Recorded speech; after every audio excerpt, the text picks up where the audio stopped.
গণ অধিকার পরিষদের সাধারণ সম্পাদক সভাপতি অমুকের নামে মামলা হয়েছে, গ্রেপ্তারি পরোয়ানা জারি হয়েছে।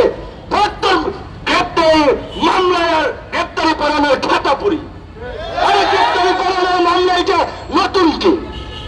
যারা বিরোধী দলের রাজনীতি করছে প্রত্যেকের নামে শত শত মামলা রয়েছে, জেলে যাচ্ছে আসছে।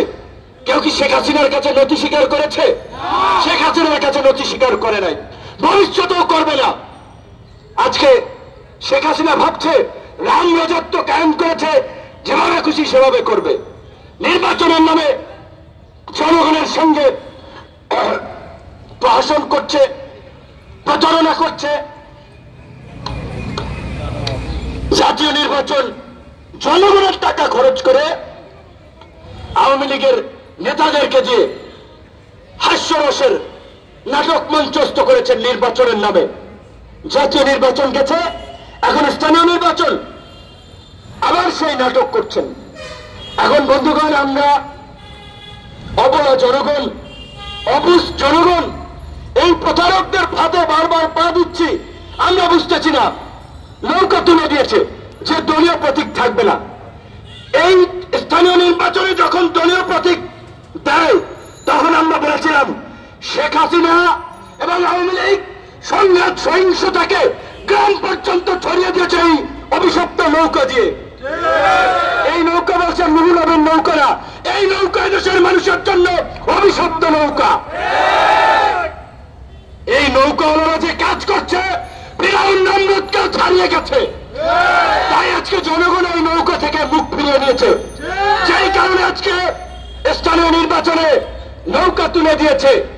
নৌকা তুলে দিলেও কিন্তু ওই নৌকার লুটেরারাই প্রার্থী হচ্ছে। রাজনৈতিক দল হিসেবে মানুষের দুঃখ কষ্টের পাশে দাঁড়ানোর জন্য আমরা এখানে দাঁড়িয়েছি। আমরা পরিষ্কার ভাবেই বলতে চাই, প্রধানমন্ত্রী এবং মন্ত্রীরা জনগণের সাথে যে মস্করা করছে সেই মস্করার জবাব জনগণকে দিতে হবে। জনগণকে রাস্তায় নামতে হবে, রাস্তায় এসে প্রতিবাদ করতে হবে। প্রধানমন্ত্রী বলছেন জনগণ এখন ভাত আর ডালের সমস্যা নাই, জনগণ এখন মাছ মাংসের চায়, মাছ মাংসের সংকট।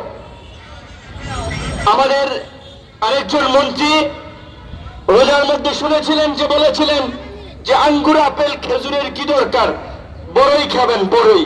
তারা ঠিকই আঙ্গুর আপেল খেজুর খাবেন, জনগণকে বড়ই খাওয়ার সবক দেন। এই হচ্ছে এই মাফিয়া এবং এমপি মন্ত্রীদের কথা। হয়তো টের পাচ্ছেন না, ব্যাংকিং খাতের লুটপাটের ফলে আপনি কিভাবে ক্ষতিগ্রস্ত হচ্ছেন। ব্যাংকিং খাত থেকে যে হাজার হাজার কোটি টাকা লুটপাট করা হচ্ছে, প্রত্যেকটি লুটের সাথে সরকারি দলের এমপি মন্ত্রীরা জড়িত, সরকারের সুবিধাভোগী আমরা কামলারা জড়িত। আজকে ব্যাংকের ছাতার মতো ব্যাংকের অনুমোদন দিয়েছে, সমস্ত অনুমোদন গুলো দিয়েছিল রাজনৈতিক বিবেচনায়। অর্থনৈতিক বিশ্লেষক সহ সবাই বলেছিল এইভাবে একটা দেশের অর্থনীতি চলতে পারে না। আজকে বিচার ব্যবস্থার কি ভঙ্গুর অবস্থা সেটা আপনারা দেখেছেন। $1 বিলিয়ন, 1000 না এখন প্রায় 1100 কোটি টাকার মতো হবে, 1100 কোটি টাকা পাচার হয়ে গেছে। সেই টাকার জন্য আপনার হাইকোর্টে রিট করেছে। হাইকোর্ট সেই রিটের তদন্তের নির্দেশ দিয়েছিল, কিন্তু আমাদের অ্যাপিল ডিভিশন সেই তদন্ত পর্যন্ত আর যায় নাই। তারা বলছে যে এগুলো দেখার জন্য অনেক সংস্থা আছে, এগুলো আদালতের কাজ দেওয়া উচিত হবে না। তো তাহলে আদালতের কাজ কি বলেন? জনগণ দেশের টাকা পাচার হয়ে যাচ্ছে, চুরি হয়ে যাচ্ছে, সেইটার জন্য একজন ক্ষুব্ধ নাগরিক কোর্টে রিট করলো, কোর্ট একটা তদন্তের পর্যন্ত নির্দেশ দেয়নি। এইভাবে আজকে কোর্টকে তারা নিয়ন্ত্রণ করছে।